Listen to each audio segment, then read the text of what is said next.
សួស្តីពុកម៉ែបងប្អូនទឹកដីខេត្តស្ទឹងត្រែងនៅឃុំសំអាងភូមិថ្នោតថ្មីនេះខណៈបងប្រុសគាត់កំងឆ្នាំបាញ់ស្វាយចន្ទីសម្រាប់រដូវកាលឆ្នាំ2025ដោយសារតាមដានពេកយូរហើយបង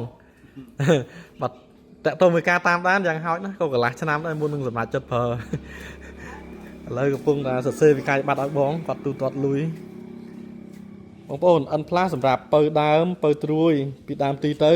ហើយ D+ នេះសម្រាប់ភ្ញួយផ្កាក្តឹបផ្លែនៅក្នុង D+ មានសារធាតុសម្រាប់លាងសម្អាតមេរោគនៅលើដើមព្យាបាលជំងឺមាននៅក្នុងដបតែមួយនឹងស្រាប់ NPK សារធាតុបំពន់សារធាតុភ្ញួយក្តឹបគឺមាននៅក្នុងដបតែមួយនេះស្រាប់បងប្អូនតើតើជាមួយនឹងការប្រើប្រាស់យើងលាយជាមួយនឹងថ្នាំពុលពីដើមទីទៅគឺយើងប្រើជាមួយនឹងថ្នាំពុលក្តៅបានឬក៏ក្តៅមកល្មមបានហើយចាប់ពីវគ្គភ្ញួយផ្កាវគ្គ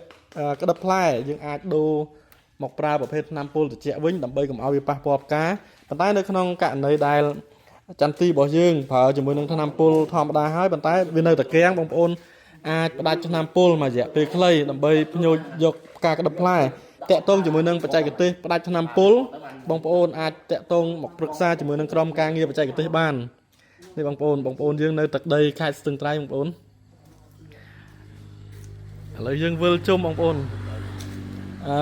ផឹកមិញនៅកាចេះចេញពីកាចេះទៅរតនគិរីបកមកស្ទឹងត្រែងវិញបងប្អូន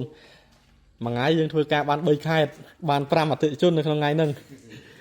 បើសិនជាបងប្អូនមានចម្ងល់តាក់ទងជាមួយនឹងរបៀបប្រើប្រាស់បងប្អូនអាចប្រឹក្សាបានបងប្អូនផលិតផលខ្មែរយើងចរាចរចែកចាយទូទាំងប្រទេសផ្ដាច់មុខដោយក្រុមហ៊ុន VKSN រយៈពេល6ឆ្នាំមកហើយបងប្អូន